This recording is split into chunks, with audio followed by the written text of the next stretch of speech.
So for me, the top of the mountain is $7,000 gold. I'm probably too low. That's my target, 7,000.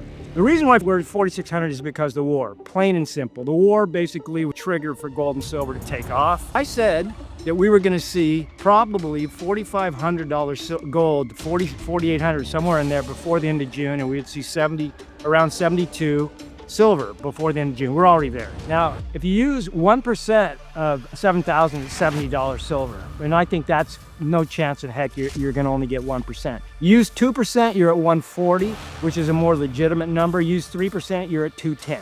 So I think silver will be somewhere 175, 180, somewhere in there. Now, we probably will rip to 250, 280 at a certain point, but it'll come back down. As far as I'm concerned, 2026 is noise. Now, if Michael Oliver was right and we went to $200 silver in June and we stayed there for 6 months, then yeah, we would take some profits. That's a possibility, because you go to $200 silver and you stay there for 6 months, you're gonna have five baggers all over the place. Gold goes higher, the GSR is gonna squeeze it. Yeah, Andy, this is a really good time to do this interview. Gold's had a significant correction over the last 2 days. Gold's down $150 yesterday, down another, I'm not sure, but we trended all the way down to 4,600, 4,605. It bounced a little bit, 4,635. I think we started the week at 5,000. So yeah, big correction. And the timing's beautiful for this, because both me and you, we're educators more than anything else. I mean, I'm an investor. I mean, I basically invest in gold and silver mining stocks, but I'm also a teacher. I've written a book on how to analyze these things. I'm on Twitter. I'm always trying to educate people. For me, it's all about education. So today's a really good opportunity for us to let people know why silver's going high, why gold's going higher. Silver's just a ride. I want everybody, that's one thing I always say. This is a story about gold. So we're really talking about gold. Gold trends higher, silver's coming along for the ride. It's pretty much that simple for silver. I've always said that. The GSR went to 120. Everybody said this is, it's going to stay there. I'm going, no way in hell. Gold goes higher, the GSR is going to squeeze. It's very simple. The odds of that happening are very, very high. I have the microphone. I'm going to keep talking. A $150 drop in 2 days sounds dramatic, but it's often where stronger trends quietly reset. As Don Durrett points out here, the focus isn't the pullback itself, but the structural trend behind gold, especially when it fell from $5,000 to near $4,600 in just days. That kind of volatility usually flushes weak hands while institutions reposition, not exit. The real signal is his emphasis on the gold-silver ratio compressing from extremes like 120, which historically precedes aggressive silver outperformance. Investors should question whether this correction is actually engineered sentiment control. Next, Don Durrett discusses the deeper macro forces driving gold higher. So I want to start talking a little bit about why gold's going higher here. I want to start all the way back to 1945. I'll do this fairly quickly. But from 1945 to 1971, the U.S. had a mercantilistic economy. 1971, August of 71, Nixon took us off the gold standard. From that point forward, everything started to break in America. That's the reason why gold's going higher. But we have to look from 1971 to today to really understand why gold's going higher. So the 1970s, we had the inflation, we had the two energy crisis, we had the stagflation, we had the malaise of the Carter years. And then 1980, Reagan comes in, and Reagan makes two fatal mistakes for the future of America. The first fatal mistake he did was globalism, which we're all realizing just basically destroyed the American economy. I mean, we're not going to recover from this. Globalism destroyed us. We're seeing it with the cost of living, and the middle class is basically getting hollowed out. So gold is going higher, but I'm only giving you a little bit of an overview of why things are breaking. The bad news is that where we're going forward, we're going point forward, but there's no path forward here where silver dies here at 4,600 and just doesn't go back up. The reason why we're at 4,600 is because of the war, plain and simple. The war was basically a trigger for gold and silver to take off. The real story isn't gold rising, it's the system beneath it quietly breaking since 1971. As Don Durrett points out here, the removal of the gold standard marked a structural shift where currency stability gave way to debt expansion and persistent inflation cycles. The 1970s stagflation, energy shocks, and today's cost of living crisis all trace back to that moment, yet markets rarely connect these dots. blaming globalism alone oversimplifies what is really a monetary, policy-driven erosion of purchasing power. Investors should ask why every crisis since has required more liquidity injections. Next, Don Durrett unravels how crises actually create buying opportunities in gold. Very common. You get a crisis, gold goes down. We've watched it over and over again. So we're in a crisis, gold's going down. Now, I said that we were going to see probably $4,500 gold, 4,800, somewhere in there before the end of June, and we'd see around 72 silver before the end of June. We're already there. So now we're going to go a little lower. I bought gold and silver mining stocks today. I bought the dip. So we're going lower. You know, you never buy the bottom, right? So we're going to go lower. The question is how much. But we're in a situation now where we can buy to the bottom. We can look for stocks on sale, and we can, buy them now and just keep buying them because we're going to hit a bottom here. We're going to bounce. I firmly believe gold and silver will have an all-time high by the end of June. The reason why Jordan Byrne did a look back on gold and silver, and he basically, especially gold, he found that in a gold bull market, the longest correction was 5 months. And 5 months would be, it started, basically February 1st to July 1st would be 5 months. I think that's probably history's gonna rhyme there. I'm not worried at all here about gold dying, silver dying. Yeah, silver could go back to $50. It's possible. We're at $70 today, 72. Markets often fall hardest right when fear narratives peak, not when fundamentals break. As Don Durrett points out here, gold dropping during a crisis isn't a contradiction. It's a liquidity event where investors sell what they can, not what they want. His projection of $4,500 to $4,800 gold aligns with historical corrections, lasting up to 5 months, suggesting this is a timing reset, not a trend reversal. But the assumption of new highs by June deserves scrutiny, especially with rate policy and liquidity conditions still uncertain. Smart investors scale in, not chase bottoms. Next, Don Durrett talks about how equities factor into this final phase. It's possible because the S&P 500 is just starting to roll over. One last thing, Andy, I want to talk a little bit about how we got to where we're at. I called it 4 battles to win the war. The first battle was gold breaking out, which was February in 24. Gold won the battle. February, March of 24, gold was off to the races. It was very clear, I thought. First week of April, I went bullish gold. The second battle, it took another almost 18 months. It wasn't until August of last year. That's when silver broke out from $35 and ripped and just took off from 35 to 70 by the end of the year. The third battle was the mining, was the HUI, which broke out with silver. The fourth battle is the battle we're fighting right now. And that battle is the S&P 500. And I always said that the last battle is going to be the ugliest, and it sure is. This is the final battle. So this is when gold and silver decouple. This is equivalent to 2002, that period, 2002-3, when gold and silver started outperforming the stock market. That's what we're waiting for, that same thing. So for me, the top of the mountain is $7,000 gold. Now, I'm probably too low. That's my target, 7,000. Now, if you use 1% of 7,000, it's $70 silver.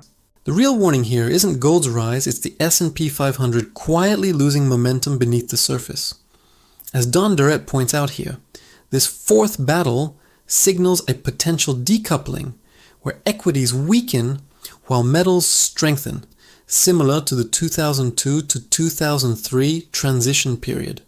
That shift historically followed liquidity stress and declining earnings quality, not headline crashes, which means most investors don't see it coming. The idea of $7,000 gold assumes prolonged capital rotation out of equities, something that depends heavily on Fed policy shifts and earnings deterioration. If stocks roll over, capital has to go somewhere. Next, Don Durrett discusses how price targets translate into silver's upside potential. And I think that's no chance in heck you're going to only get 1%. Use 2%, you're at 140, which is a more legitimate number. Use 3%, you're at 210. So I think silver will be somewhere 175, 180, somewhere in there. Now, we probably will rip to 250, 280 at a certain point, but it'll come back down. So we're looking, for me, the whole thing, what I'm waiting for is $7,000 gold. We're not going to have $7,000 gold in 2026, right? So as far as I'm concerned, 2026 is noise. That's all it is. It's a period where we can accumulate. It's not a period where we take profits. It's going to be too early. Now, if Michael Oliver was right and we went to $200 silver in June and we stayed there for 6 months, then yeah, we would take some profits. That's a possibility, because you go to $200 silver and you stay there for 6 months, you're going to have 5-baggers all over the place. But I'm not expecting that outcome. So as far as I'm concerned, 2026 is a period of accumulation. It's a period of don't get excited, just follow the noise, follow the trend, follow the macro, see where we're going, pay attention to what's happening, but accumulate stocks. The numbers sound precise, but the assumptions behind them are where the real risk hides. As Don Durrett points out here, projecting silver at 175 to 210 relies heavily on gold sustaining a $7,000 level, which itself depends on prolonged macro instability and capital rotation. Calling 2026 noise downplays the reality that rate decisions, election cycles, and liquidity shifts within that year could reshape the entire trajectory. Investors should question whether holding through volatility aligns with their time horizon and risk tolerance. Next, Don Durrett discusses why mining stocks create outsized upside, but come with hidden psychological costs.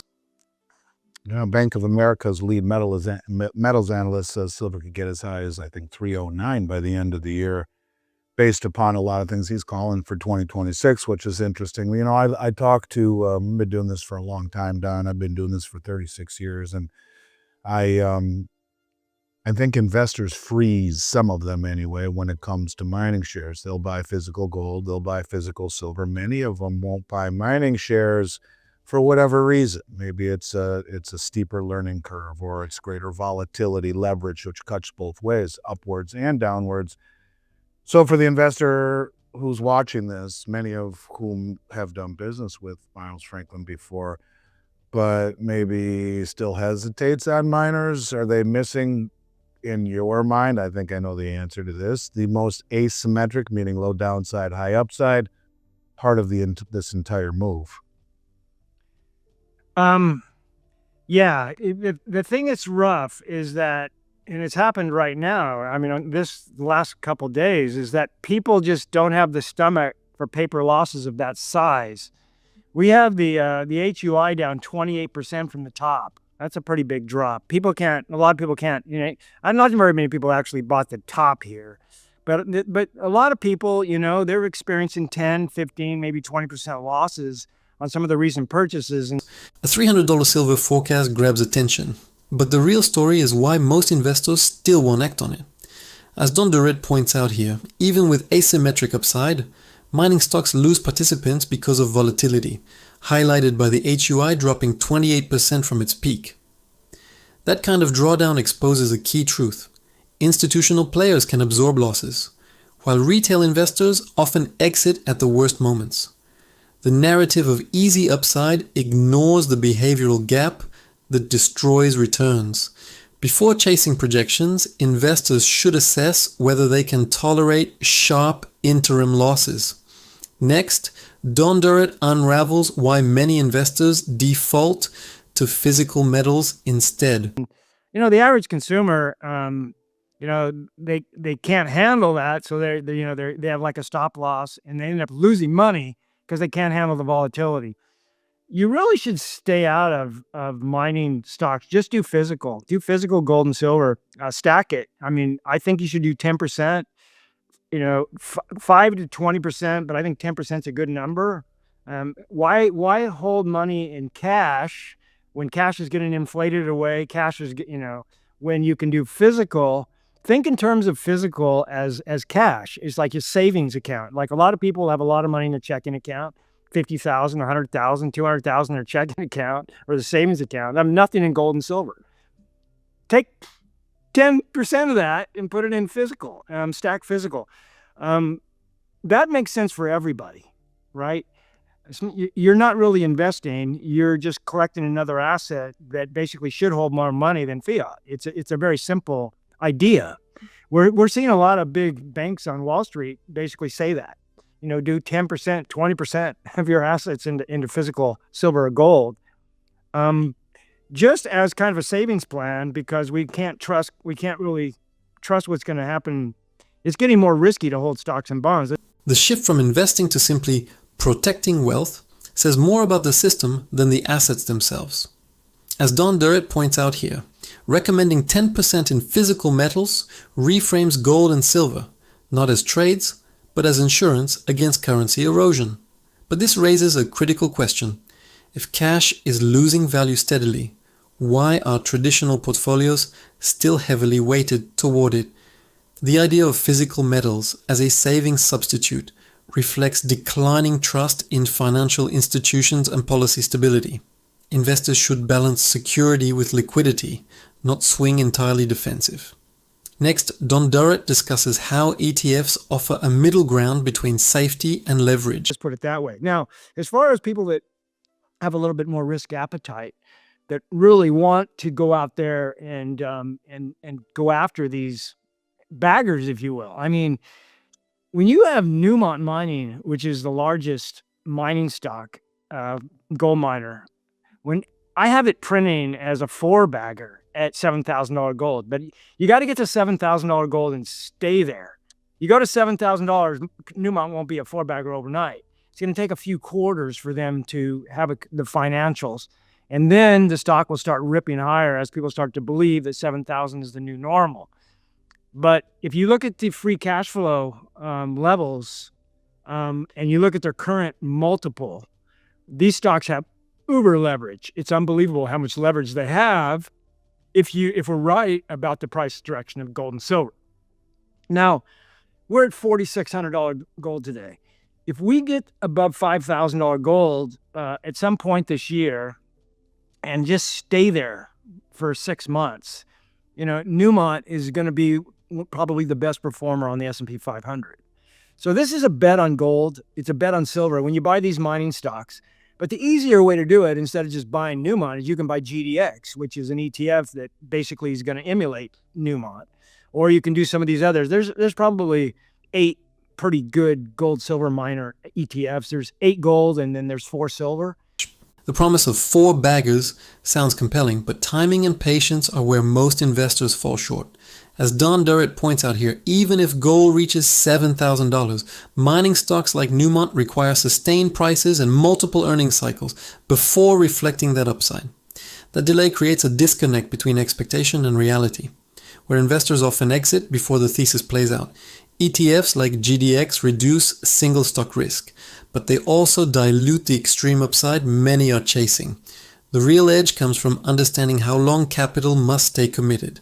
Next, Don Durrett talks about how individual mining plays create even more asymmetric opportunities. I'll give you an example of what I mean by high alphas is that you can obtain it, which it kind of blows my mind how asymmetrical these bets are. I'll give you one example, Andean Silver. So Andean Silver, they have a very low they bought a mine that was on care and maintenance in 2022. So it was mining 1,600 ton per day mill, mining 5 million ounces of silver equivalent a year. It went on care and maintenance in 22 and silver prices were sub 30, sub 25. And then they bought it and they've been drilling it ever since. Again, it was mining in 2022 at 1,600 tons per day. And they found enough exploration potential on this property. They've identified 150 drill pads. So it's already 100 million ounces and they have 150 drill pads. This thing's going to get bigger. And the way that I value this company, it's very simple. So I basically use in my book, I talk about how I analyze a development company. And I want them to check all the boxes. And this one does. You want to make sure they check all the boxes. So the only risk is the price of silver. The only significant risk is the price of silver. So as long as silver stays above, say, $45, maybe $40, this company chances are it's going to go up a lot higher from its current valuation. The real story isn't the mine, It's the assumption that silver prices will quietly cooperate. As Don Durrett points out here, the entire thesis hinges on silver staying above $40 to $45, which historically has been a volatile ceiling, not a stable floor. This low-risk framing ignores execution risk, permitting delays and capital costs that often derail mining timelines post-2022 downturns. Markets routinely overprice certainty in early-stage resource plays, especially when narratives shift from survival to expansion. Investors should question whether this asymmetry is real or just leveraged optimism. Next, Don Durrett unravels how valuation math turns this narrative into perceived certainty. I think its current valuation is a little under $400 million. But for every 1 million ounces, they're going to restart this thing about 5 million ounces a year. So the way that I value it is so they're going to mine 5 million ounces. For every 1 million ounces, if your break-even cost is $50 an ounce, and silver's at 100, you have $50 margins. So 1 million ounces times $50 is 50 million. 50 million in free cash flow, right? And if silver goes to 100, it's 100 million in free cash flow. But let's just use $100 silver. If you believe we're going to $100 silver, and they're going to go into production in the first quarter of 28.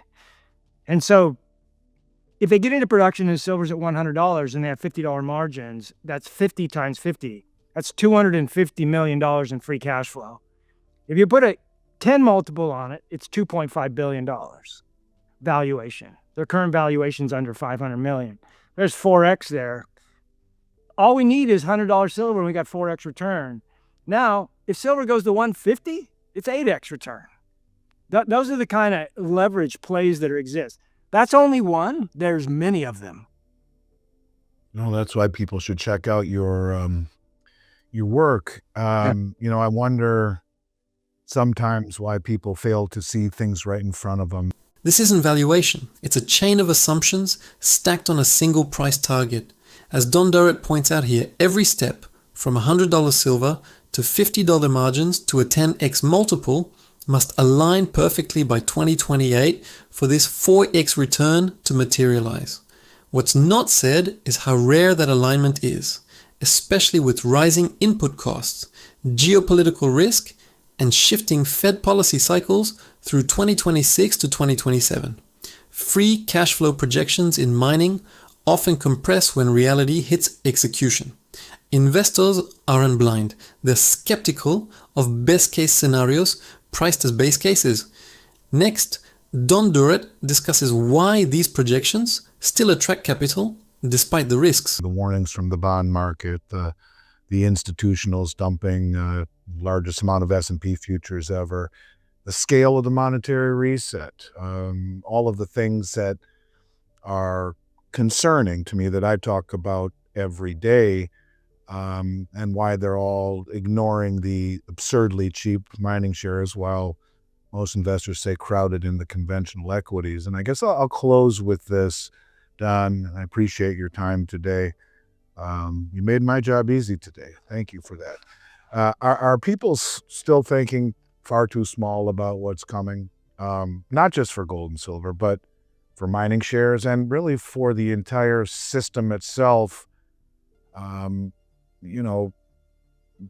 Is this the big problem, that people just don't see what's coming, don't see the opportunities in front of them, and are going to miss out on not just outsized profits, but I think if you aren't thinking like a contrarian, as our mutual friend Rick Rule says, you're setting yourself up to potentially be a victim. What's your thought on that?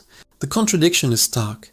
Institutions are exiting risk while retail is told to lean into it. As Don Durrett points out here, the narrative of cheap miners collides with data showing heavy S&P futures selling and rising bond market stress, signals that liquidity may be tightening, not expanding. Historically, during tightening cycles like 2018 or 2022, speculative sectors lag despite compelling valuations. The real question isn't opportunity, it's timing and survivability through volatility. Being early in a contrarian trade can feel identical to being wrong. Next, Don Durrett talks about whether this disconnect reflects ignorance or deliberate positioning. Yeah, so I'm like you, been analyzing stuff for 30 years, waiting for this outcome, expecting this outcome. I mean, this isn't something that's a surprise. This is an expectation. Now, am I wrong? I don't think so. Now, yesterday I heard Bob Moriarty say that only 1% see what's coming. 99% of people are clueless of what's coming. Now, and I haven't heard too many people, I've been saying this. I said that this is the last year of American greatness. And he said in his interview, this is the end of the American empire. And me and him are completely simpatico in that regard. Now, we're not the only people that are saying this, that this is an epic shift here. Absolutely epic. Jeremy Grantham, the king of the bubble, he said this is the worst one. Jim Rogers, he's been around since the 60s, fantastic investor. He said, what's coming? I know this is the worst that I'm going to experience in my lifetime. Right? Ray Dalio, he's been saying this is a global monetary shift, people. Right? So we're hearing some really big voices out there. Warren Buffett's all in cash. We're hearing some really, really big voices. And these are the people I pay attention to because these guys are older than me. They've been around the block more than me. And these guys are, really bright dudes, right? And they're all worried. And like I said, this is not a surprise. When everyone cites legendary investors, it's worth asking if conviction is turning into confirmation bias. As Don Durrett points out here, referencing names like Buffett, Dalio, and Grantham creates authority, but ignores that these figures often differ in timing, strategy, and asset allocation, despite similar concerns. All in cash or end of empire headlines have appeared before, notably in 2008 and 2020, yet markets adapted in unexpected ways. The real risk is anchoring portfolios to a single macro outcome. Investors should separate signal from narrative amplification.